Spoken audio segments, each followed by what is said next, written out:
Blessed and extremely excited to have another opportunity to join you virtually here. We're bringing you another episode of More Than Just a Recruiter. If you've been following this before, as of last year when we started, or if this is your first time seeing it, understand that the purpose of this is to identify the fact that I'm not only focusing and solely talking about Black coaches within the industry, but I truly believe that for a very long time, for far too long, Black coaches have been viewed as recruiters, and that's been the primary focal point in their abilities. And there's so many amazing guys that have done great things within collegiate basketball, but more importantly, they've changed lives and changed lives that change generations to follow. So I'm extremely excited to be able to highlight some of these guys, to have conversations and candid conversations about their journeys throughout college basketball, some of their goals, some of the things that they're working on, and bringing those conversations to you. Whether you be a student athlete that is thinking, hey, maybe one day I want to transition from the playing side to the coaching side, whether you be a young coach that maybe you got a little bit discouraged. Maybe you feel like there's not a place for you moving forward, or your goals or dreams are out of reach. Or maybe you're a parent that's looking to learn more about some of the men that will be coaching your young man. That's the reason why I do this. So extremely excited to bring to the floor here Coach Carlin Hartman. Coach Hartman has had a phenomenal coaching career, and we'll talk about that here. But more importantly than that, he's a great man. He's a great family man, and he understands the value of pouring into these young men that God's entrusted us with. So without further ado, Coach Carlin Hartman, thanks for joining us here today. Hey, Justin, thank you so much for having me. I really appreciate you offering this opportunity to be with you tonight, and I'm looking forward to getting started. Absolutely. Absolutely. So I guess the first place I want to start, if you follow basketball, Coach Hartman's done amazing things at Oklahoma, and we could talk about the records. We could talk about the NBA players and the tradition that's then been there.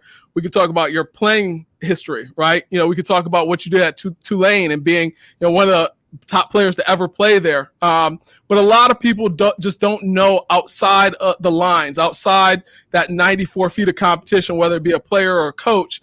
So I ask you, who is Carlin Hartman? Well, he's a family man. He is the husband of Christine. He's the father of Sydney, who's 25 years old and an Oklahoma graduate living in Los Angeles, California. He's also the father of Kaylin, who is an Oklahoma graduate as well, and just finished up her basic training in Army Reserves, and now is doing her year-long schooling in San Antonio in the Army. And he's also the father of Tess, who is also an Oklahoma graduate, and she is now going to do her master's at VCU in Richmond, Virginia. And he's also the father of Joseph, who is a 14-year-old aspiring student athlete, and someone who I'm very proud of, and obviously the only boy amongst many beautiful women in my life. So very fortunate to have the family that I have, very fortunate to have the support of my family. And, I've been in this industry, this will be year number 23. And I've been a part of some really good programs and some really great opportunities.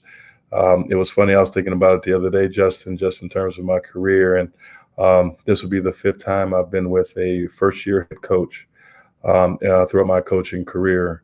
And, I really like these types of opportunities, to be with new coaches.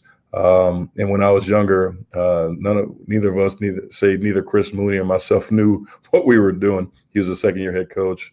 I was going into year 6 as an assistant. But then we got the Richmond program going, and then as time goes on, Kyle Smith at Columbia, who's now at Washington State, Mike Rhodes, first time Division I coach at Rice University. Now he's the head coach at VCU, and now fast forward with Kevin Kruger here at UNLV. So just very fortunate and blessed to have the kind of opportunities I've had over my lifetime as a player at Tulane, and now being able to pay it forward to the young student athletes that I've been coaching over these last 23 years. That's awesome. A career, to say the least, of success and accomplishment. And I want to touch on what you started with. You mentioned, your 3 daughters, correct? Yes. 3 for 3 college grads, Yeah.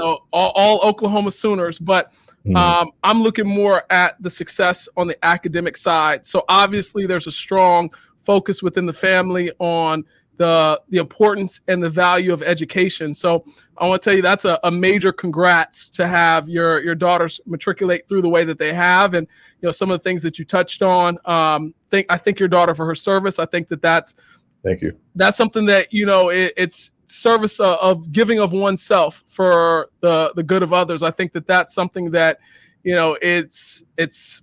I mean, you can't put enough emphasis on it. You can't. I know I couldn't do it, right? Like I think about it. I think about I think about the job that our servicemen and servicewomen do. Amen. And I know that they're very, very special people. So you've raised 3 amazing daughters. You have a son on his way up, and he has goals and expectations of being a student athlete. So I start there with saying, hey, that's amazing.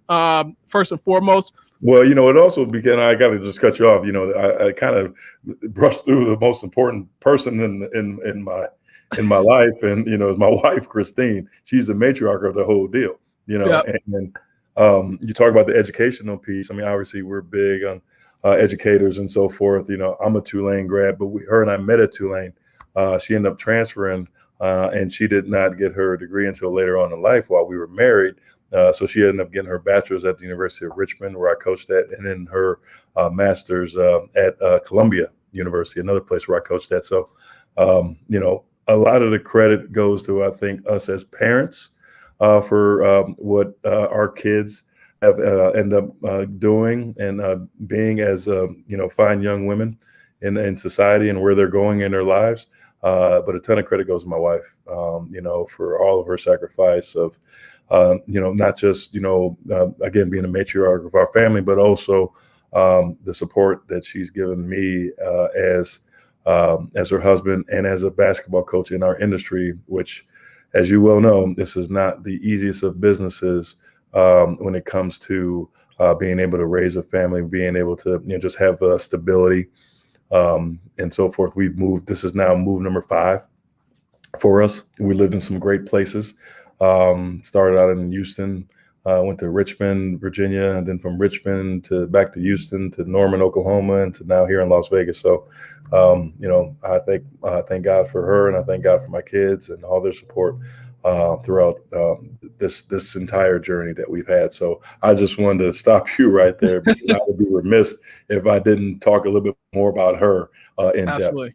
Absolutely. And, the value of a partner and the value of an understanding partner in this industry. Like you said, there's a lot of late nights. There's a lot of early mornings. There's a lot of, last minute changes and adjustments. A lot of, I thought I was going to be able to make it home for dinner, but, the scout came up. So, so definitely, she's the glue that's holding it together. And that's amazing. That's amazing to hear. You touched on, you guys met at Tulane. At what point during your playing career at Tulane, which was a very, it's not like you just showed up. You weren't just on the roster and a guy that says, okay, well, I made it to that level. No, you excelled. At what point did you think about or start thinking about coaching, and that's the next natural progression for you and for your career? Yeah, I think probably around in between my sophomore and junior years when I really started to kind of get into the thought process of, okay, what do I want to do, beyond college? Obviously, as college basketball players and athletes in general, you want to go professional in your field. And so I wanted to play professional basketball, of course. But I knew that at some point in time that was going to end. And I thought coaching would be the natural progression for me to move forward in life with. And fortunately, as time went on, and my career ended at Tulane, I played a couple years. Back then it was the CBA. Now it's the G League. So I played a couple years in the G League. And unfortunately, at that time, I got hurt, tore my ACL and MCL. And, at that point, it just kind of hit me like, well, I can rehab this thing and give it another go and not make any money and live at home with my mom while I'm trying to still chase my hoop dreams.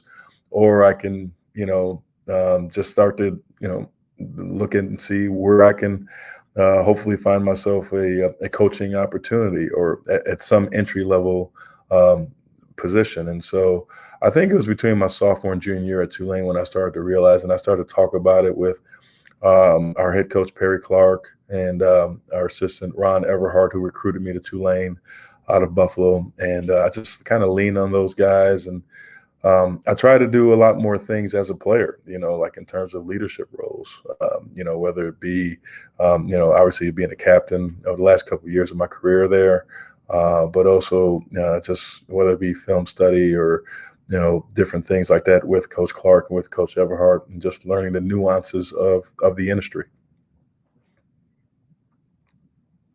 Absolutely. And, you said a couple key names, Perry Clark, Ron Everhart.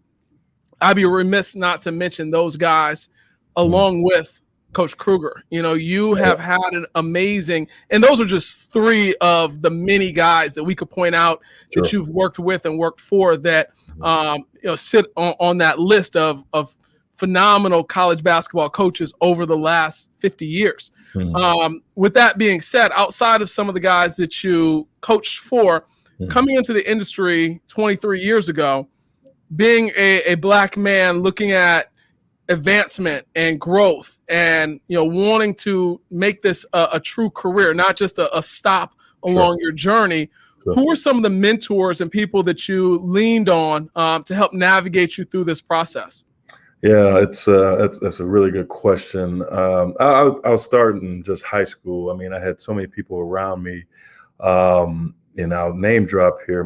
It starts with my high school coach, John Roth, who was like an extension of a father figure to me. He was my high school coach, but he was also someone who sat in me and my mom's apartment when college coaches came in.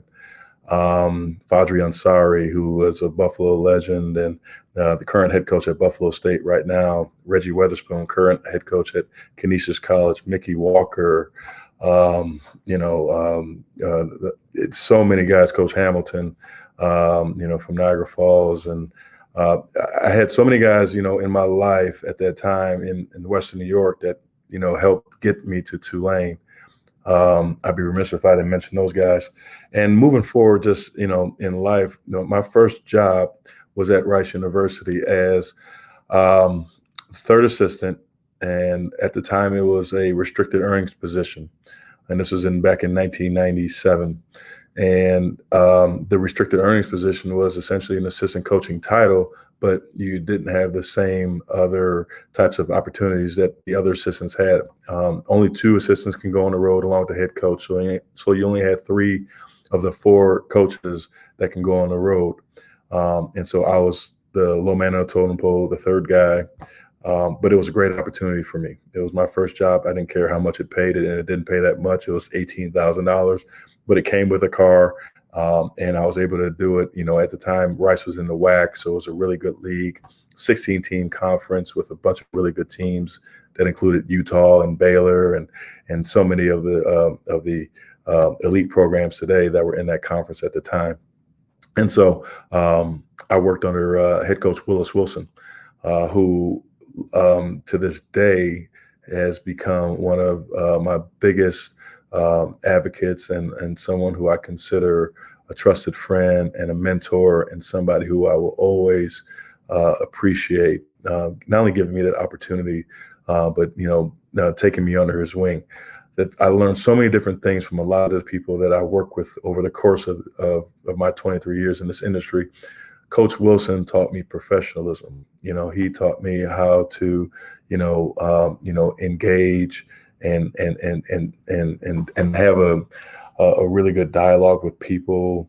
And as a Black coach and as a young Black man, to see how he led our group and our team and how he would deal with alums and how he would deal with the people within our department, whether it be support staff and or the administration, our athletic directors and our associate AD sports administrators, to watch him kind of maneuver as one of the few Black coaches in the WAC at that time and one of the few at that particular level was something to behold for me. And it's something that to this day, will always appreciate about him, and something that I will always, try to take with me, once I get my opportunity as a head coach. But all those people I mentioned, from Buffalo, New York, to my first experience in the collegiate level with Willis Wilson, and as a player at Perry Clark at Tulane, I can't thank those guys enough. That's awesome. And I think the biggest thing is we all need multiple people to lean on, having that village to teach us different things and being able to pull different things from different people and utilize them along our journeys.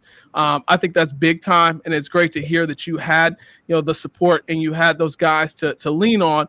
The emphasis and focus of this interview series. And I think sometimes it gets lost when I say more than just a recruiter. Mm-hmm. I want to touch on, you're one of the greatest recruiters in college basketball. And a lot of people, they don't look at and they don't understand or even, put into context the number of NBA players that you've been tasked with, or future NBA players you've been tasked with recruiting.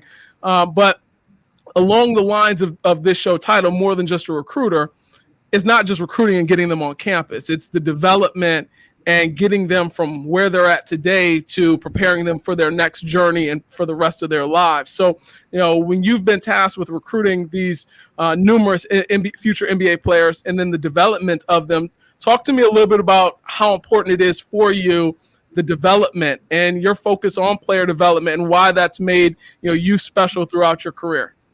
I think it's, all about a lot of people that I mentioned previously were people that gave their time and gave their support to me, and they paid it forward, primarily because somebody helped them get to that particular point. And so that's exactly what I've, feel like I'm doing right now, and what I've done over the lifetime of my career as I've evolved into, what I am today as a 48-year-old person who's been in this industry for 23 years. And I feel like you're right. I mean, I'm not just a recruiter. I feel like I do a good job in recruiting. You're very kind to say one of the greatest ones. I don't believe that I am. I just believe that I do a really good job of building a rapport and building relationships with people. And I try to make those relationships as genuine and as transparent as possible when I'm recruiting a kid. And when I am involved in that kid's life, once we sign that kid, I want them to understand and know that, to their parents or their guardians, to their coaches, that we're going to look after those kids and we're going to take care of those kids. And we are not always going to give them exactly what they want, but we're going to give them what they need as student athletes. And that may not be something that, is a monetary thing. It could be something that it just requires a little bit of attention and a little bit of love. Coming over to the house and cooking their favorite meal, watching the basketball game, coming to sit in the office and just, shooting the breeze and finding out, how their day's going, how are they adjusting, do they need anything that, we can help them with, and so forth. So it starts with the recruiting piece, when you see somebody that you like and the talent that comes along with that particular person, and if they fit the mold of what they can do in your program. But that's just a small, minute piece. Then it becomes, what type of kid is he? And you start doing your recon work on the young man and the people that he's around, and who are some of the questions in which you've asked, like who are the mentors in that young person's life, and all those things. So the recruiting part, especially over time, as I've built a lot of relationships throughout the country, working at private schools like Columbia and Rice.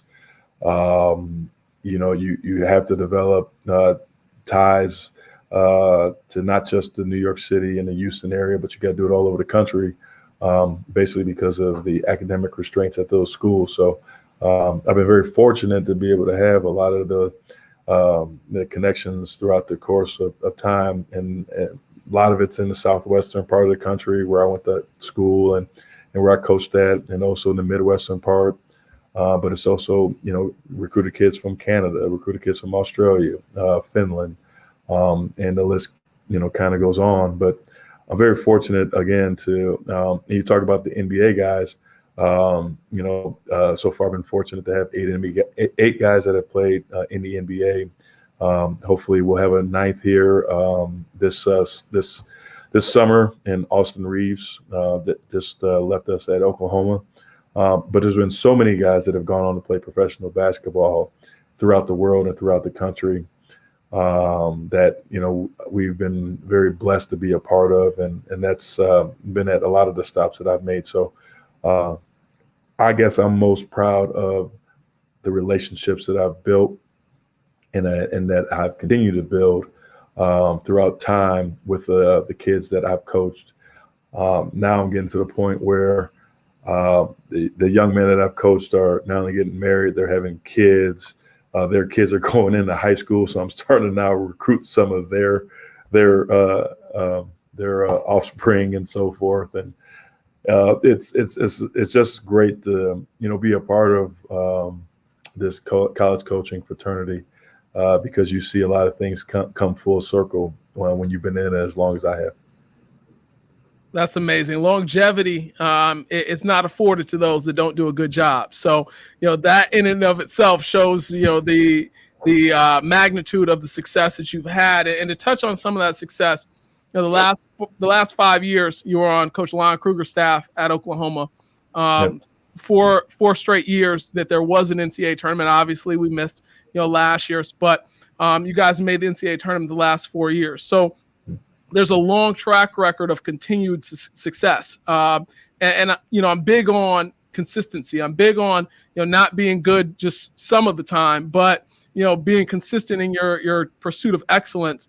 So talk to me about how, as your career has changed a little bit, and now, this is another time with a first-year head coach, just so happens to be the son of, the head coach you had last year. What are some of the things that you're looking to do as far as replicating some of the success that you guys had at Oklahoma now here at UNLV? We'll clearly take bits and pieces of what we did at Oklahoma and bring it here to UNLV. I mean, who wouldn't when you work under a Hall of Fame coach like Coach Kruger and how he ran the program? I was very fortunate to work with Kevin Kruger, who is now our head coach here at UNLV, for 3 years.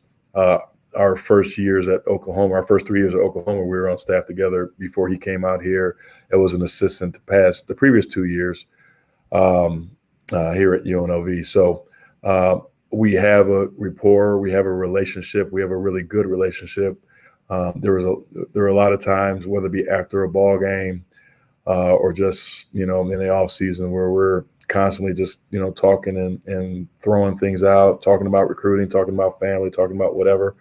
And one of the things that always resonated with me in the time that I was at Oklahoma, from day one till I accepted this job in late March of this past year, was the love that the Krugers had for UNLV.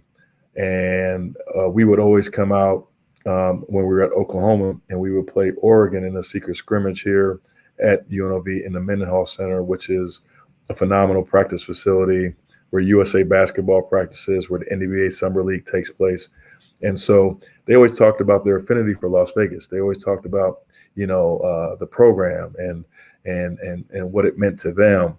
Coach Kruger was the head coach here for 7 years before he was courted away to Oklahoma. He did a phenomenal job here. I believe he won over 70% of his games. Went to 4 NCAA tournaments and a Sweet 16. In the Sweet 16 that he went to, his son, Kevin, was the first grad transfer in NCAA history. And he was at Arizona State, played 3 years of 4 years. So he redshirted his first year, played in the next 3, graduated on time, took advantage of the rule. UNLV was looking for a point guard. It all just made sense. Kevin comes here, they go 30-6, and end up going to the Sweet 16. Kevin always talked about UNLV and his affinity for this place as like home for him. Just like my family is going through all the moving that we've done, Kevin always talked about UNLV, even though he was only here for 1 year, how much of a home basis was for him. And he had lived in so many different places because his dad moved around a lot. So in terms of your question, in terms of replicating the success, I think the biggest thing that we're going to do is we're going to bring in guys that have great attitudes, great work ethics, and guys that really, truly want to be here. You and I talked a little bit off camera about UNLV and how special of a place this is. And this is something that we use in terms of the recruiting pitches that we've made to a lot of the guys. We signed 9 kids this spring, and we signed them in a 6-week period. And I don't think that was by coincidence. A lot of it had to do with the connections that we had as a staff. And the other part of it, and the bigger piece of it, was it's UNLV, and though we have not been as consistent, especially in the last 8 years, we haven't gone to the tournament since 2013. UNLV basketball still means a lot in the college basketball world. And when UNLV basketball is good, college basketball is better for it. Growing up in the 80s and going to college in the 90s, UNLV was that program that was like a mythical program. Like, you watch them on TV every time they're on. They were always on Big Monday, the last game of a triple header.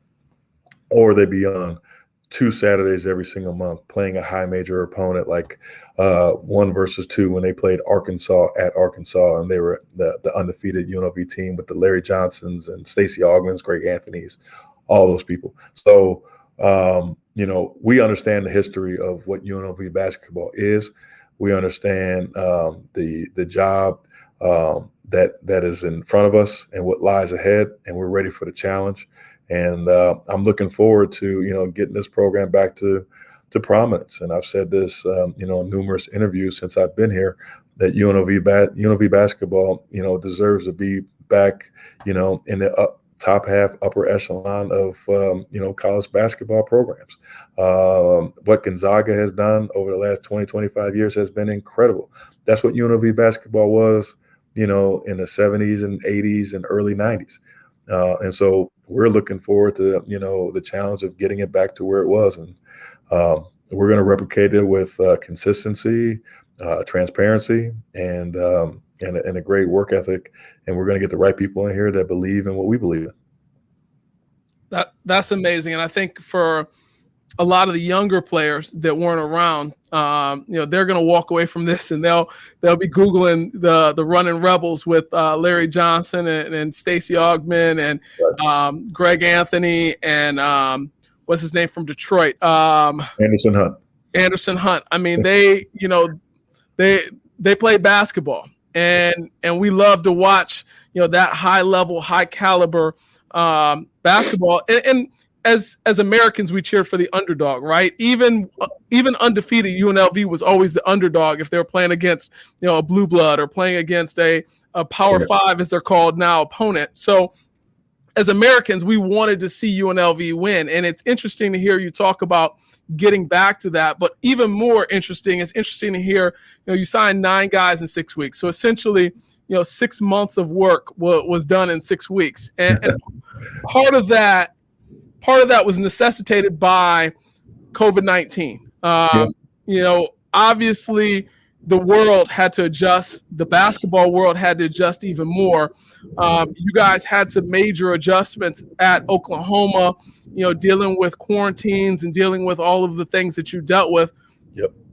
Talk to me a little bit about, navigating through COVID, maintaining your mental well-being, maintaining the well-being of your kids. And now we're not quite all the way through it, but we're seeing the light at the end of the tunnel, and how maybe that year of COVID has made you better or made you better suited to lead this next generation.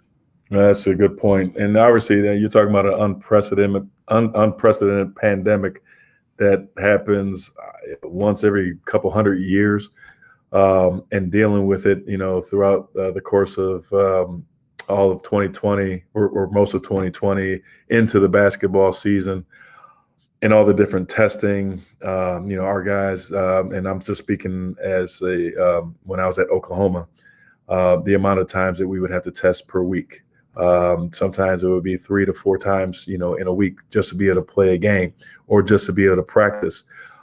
We had one main pause, which was at the beginning of the year. We were able to get through that. Missed our first 3 games. We were able to make some games up because of it. And then throughout the course of the year, we I believe, if I'm not mistaken, I might be just a little bit off on the record, but I believe we were 10-4 in games in which we didn't play with somebody because of a positive COVID test or contact tracing. So that was, in my opinion, one of the best coaching jobs that Coach Kruger has done in his career. In terms of, how we just kind of pieced things together and, made sure the guys stayed locked in and focused on the task at hand and had that next man mentality. I thought he did an unbelievable job. Now, in saying that, our players are to be commended for adhering to a lot of the things that we dealt with. We talked to them about, essentially coming to practice and going back to their rooms. If they're going to go grab something to eat, wear a mask, sanitize their hands. And they got through the season, not unscathed, but they did get through the year and have a lot of success. I mean, we got all the way up to number 9 in the country. We won 4 straight games against top 10 ranked teams. So many different things, so many special moments. Beating Alabama in SEC Big 12 Challenge when they were on a roll and we were down 2 starters. Being able to beat West Virginia double overtime, making it to the NCAA tournament after losing 4 straight close ball games to the end of the year, winning a game there, playing Gonzaga well in the second round of the tournament. Our guys have a lot of stuff to, be commended. I think our support staff, our medical staff at Oklahoma was phenomenal. It was just so much. And, keeping them engaged, and making sure that they, did the things in which they needed to do in order to be able to play games, was a challenge. But I got to give our kids and our support staff so much credit, for getting us through the year and making it a successful season. We were one of the final 32 teams, left standing. And, if it wasn't for, the last 4 games of the regular season, we probably would have had a higher seed and we probably could have gone a little bit further. But I think just in terms of, how and what I watched and what I witnessed, moving forward as a coach, being able to adjust on the fly, watching how Coach Kruger handled it, watching how, again, our staff, our support staff, and everybody else handle things, watching how our AD, Joe Castiglione, handled not just our program, but the many programs that were at Oklahoma, in that pressure cooker of a school, where the branding is everything. How football got through it, and how you see softball win a national championship. It was really a trying year, but it was one in which I'll never forget, and I'll always be appreciative of so many people that helped make it possible for us not only to get through, but to get through with flying colors.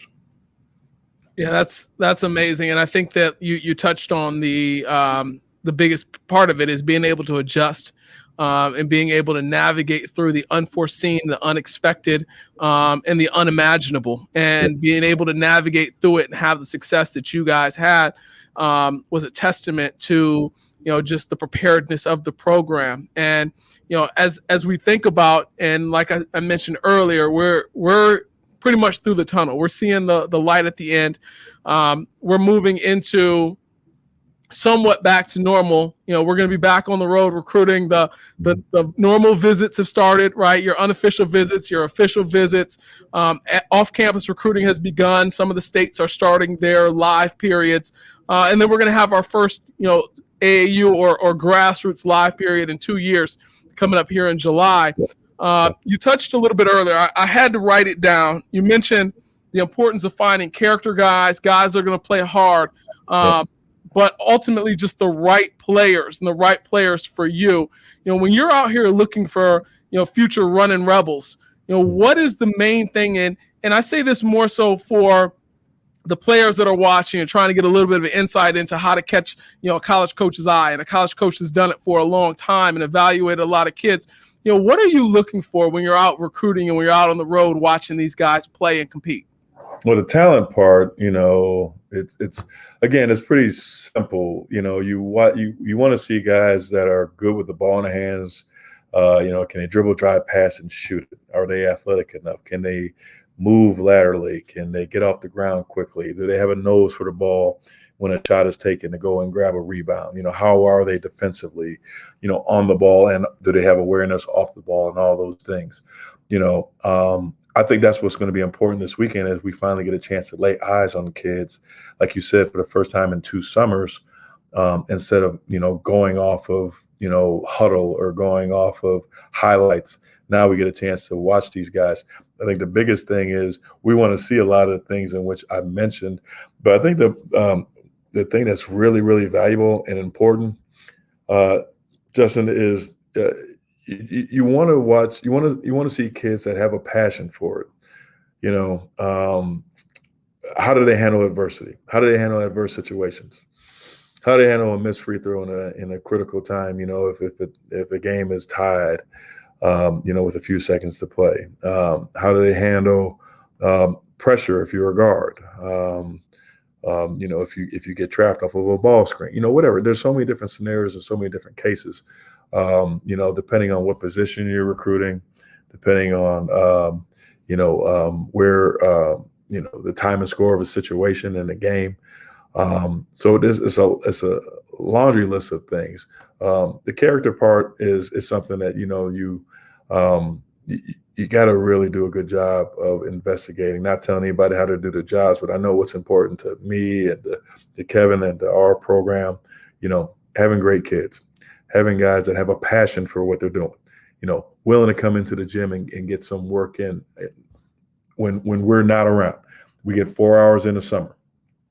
And so there's a lot of hours left on the table when we can't be there to work our guys out. So what are you doing in that time frame? Can we trust that you're going to get yourself in a gym, get up some extra shots, work on your ball handling, watch film, and do those things when we're not around? So that's where I think a lot of the character and the trust and the passion for the game. Do the kids have passion for the game? Are they workers? Are they leaders or are they followers? Are they guys that are, that want to be great at their particular craft? Do they have an elite skill they want to keep on building on? Or are they close to breaking through and are, just dying to, get back in the gym, with their teammates? And I think it's valuable because when you're offering a kid a scholarship, you're offering not just the opportunity to play basketball, but you're offering the educational piece. You're offering room, board, books, tuition, meals, and all those things. And that's a heavy investment when you look at it. And I don't think a lot of people think about it. I think I put a tweet out, which probably some people liked, and some people were like, "Come on, coach!" Like, this kind of works both ways. But I get it all the time. Hey, he's just waiting for you to offer. Well, okay. Well, can we get to know each other a little bit? Can we, figure out if this is a good fit on both ends of the spectrum? Or are we just offering because, you want to collect these offers and put it on social media? Like that kind of stuff at the end of the day, you're not just you're thinking about yourself and not others.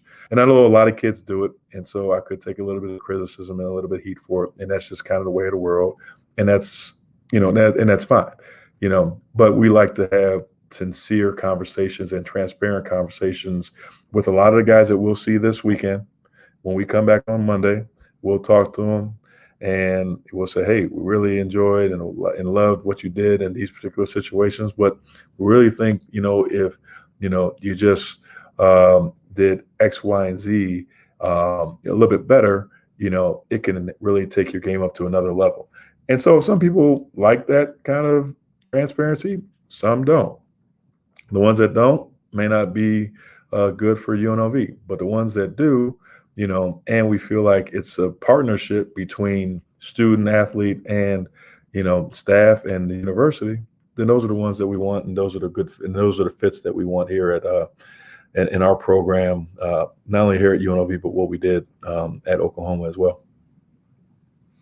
You said a lot there, and I mean, I could get started on the offers, and I could get started on the lack of relationship building. And like you said, it's not in a lot of cases, a lot of these players, young players, they're not being educated enough on what this next level looks like. And Sure. you know, like you said, I mean, there's no shortage of who you can place the blame on or who you can hand out fault to.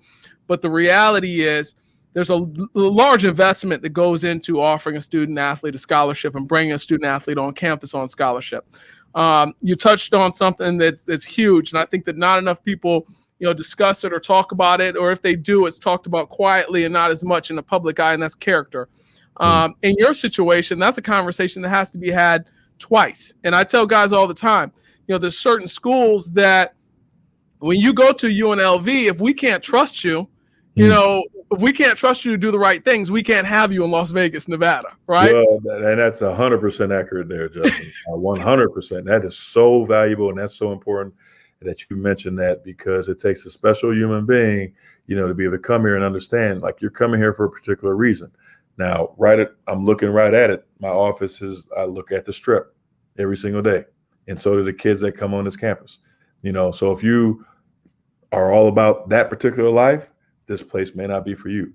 But if you're all about the basketball piece, if you're all about the education piece, if you're all about, getting better and being able to, be a part of UNLV lore, for the next 40 years of your life, then this is the right place for you. Because Absolutely. You're 100% right, Justin. This place, if you allow it, it will eat you alive. Right. And you know what? I'd be remiss to point out the negative without pointing out the positive, right? You're right there with USA Basketball. You're right there with the NBA Summer League. You're right there in between. I'm trying to think of the numerous NBA teams, from the Suns to the Clippers to the Lakers to the Kings, whose owner the Nuggets. Yeah, they frequently bring the Kings in to play games in Las Vegas when they can, whether it be preseason. I remember that year that the Kings did a series there and the Lakers did a series there. So there's an opportunity to utilize it. Like you said, if you want to come in and invest yourself into your goals, it's a great opportunity. There's amazing facilities at UNLV. If they weren't amazing facilities, all those marvelous people wouldn't utilize them. The city of Las Vegas is huge in support of athletics and support of their student athletes and young men and young women. So without a doubt, it's a magical place. And it's a magical university. And I think that it's no surprise that Coach Kruger loved it so much while he was there. My brief time of living in Las Vegas, UNLV, every time it truly is a different world. When you walk from the strip and you go and you look at UNLV and you go on campus, you're like, wow, this is amazing. Yeah. You don't even know it's here. I mean, honestly, like you get out of the terminal of McCarran Airport, and the first thing you see to your right is the Thomas and Mack Center. Yeah. But you don't even realize, if you're not a native of Las Vegas, what's behind the McCarran, and the beautiful campus and all the different amenities that come along with it.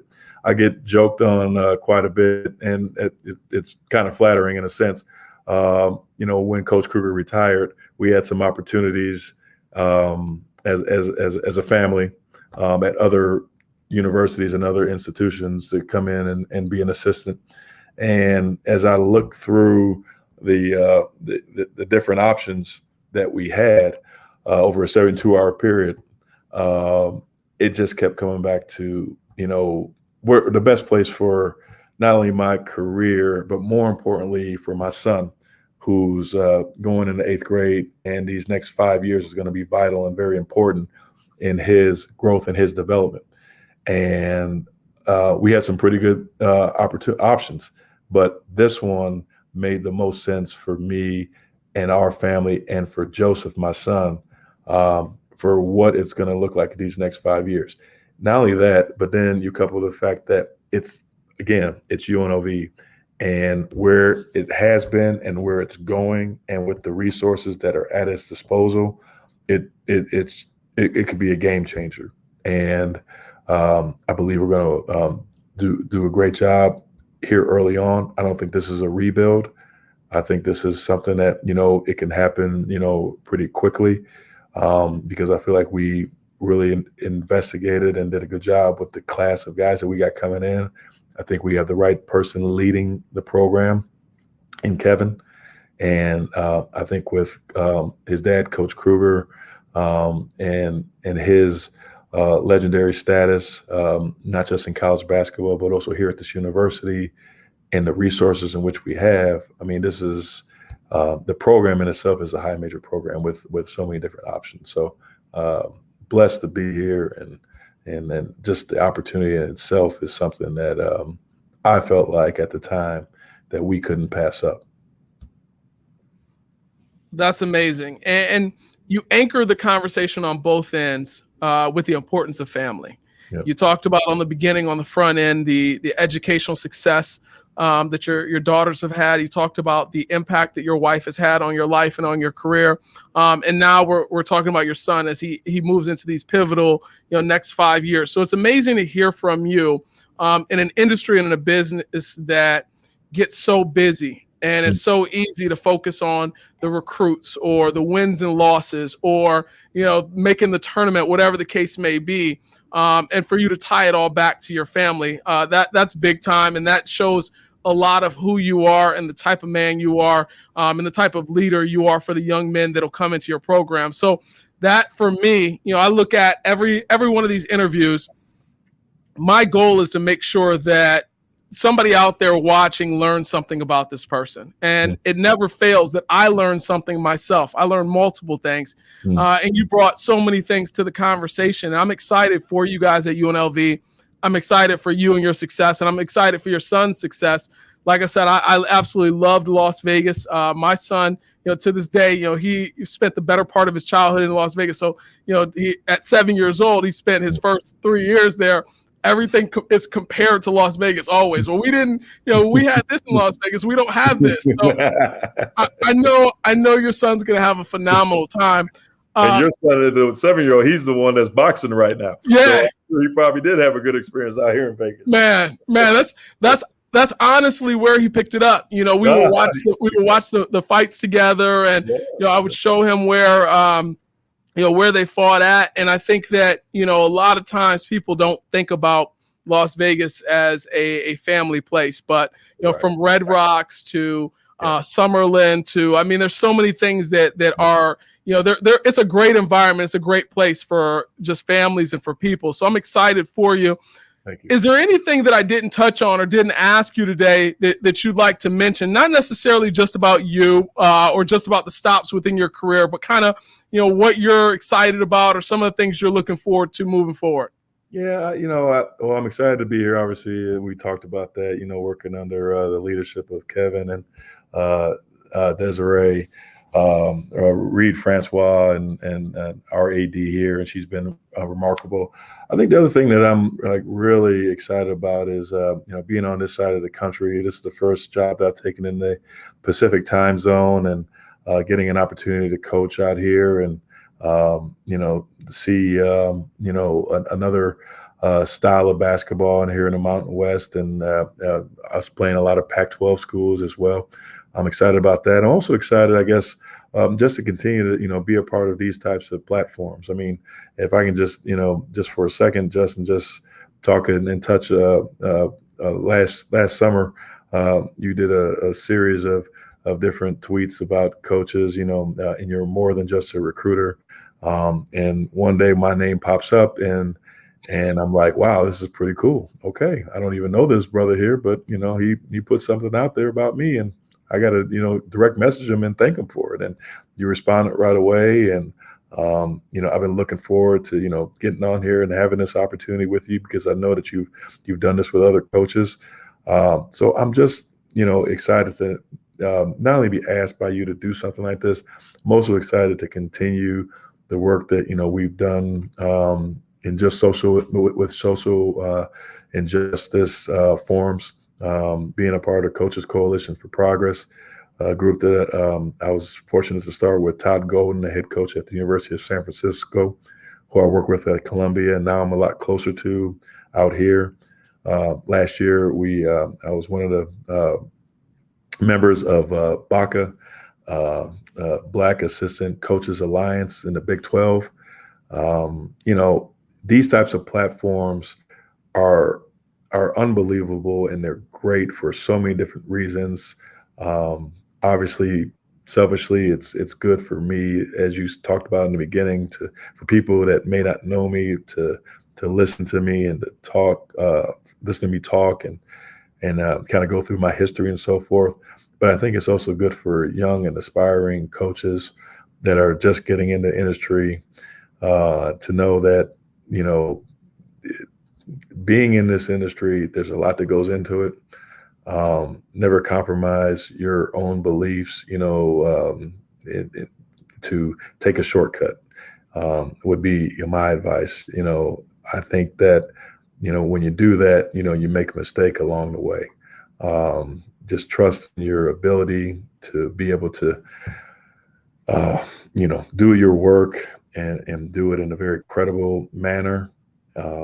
And then, things will take care of itself. I've been doing this for 23 years. I've not been a head coach as of yet. And if I'm not afforded the opportunity of being a head coach, the thing I will say is that I've been very blessed to be a part of so many young men's lives throughout my career that I won't look back at it as a failure. I'll look back on it and think, well, that was supposed to be my journey.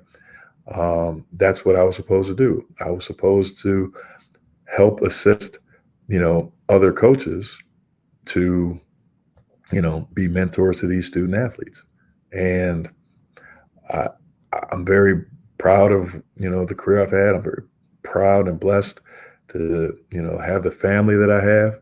And I'm very proud and blessed to, have been associated with so many people throughout the course of these last 23 years that, I can be at a place like historic programs like Oklahoma and UNLV. If you had told me that, when I first got into the industry or when I was growing up, in Buffalo, going to high school in Grand Island, I don't think I would have dreamt it or would have believed it, but very fortunate to be in this situation. So I guess I say all that to say thank you. Thank you for your platform. Thank you for having me be a part of this podcast, but also thank you for what you're doing. And please, keep doing what you're doing, because it's really going to help, so many people get opportunities in the future.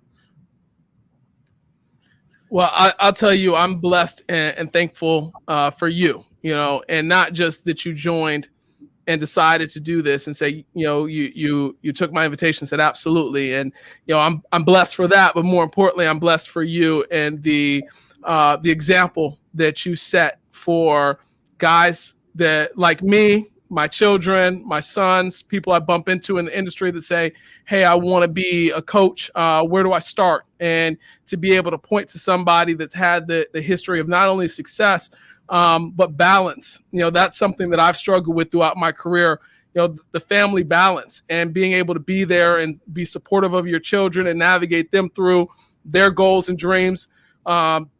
So, without even noticing it or without even knowing it, in this conversation, you've inspired or you've helped not only me, but I'm sure other young coaches or people within the industry that have young children and they're feeling the tug and the pull and to look at Coach Hartman and say, okay, man, his 3 daughters, they got their college education. He's, focused on his son and preparing his son for his journey.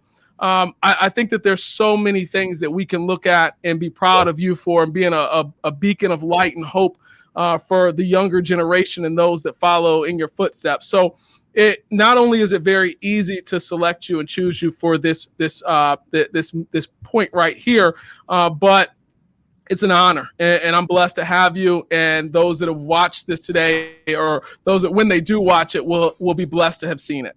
Well, I appreciate that, Justin. And again, I can't thank you enough. And I got to call you out on something, because you were a few minutes late to getting this podcast started. And the reason being was because your son was in his boxing lesson, correct? Correct. Okay. So, here's the thing. I was sitting here and I was thinking to myself, why is he late? Like, he said 5:30. And then when you told me the reason, I was like, you know what? When it comes to our kids, nothing else matters. 2 years ago, I would have called mom like, look, I got to leave. I need you to get here and get him.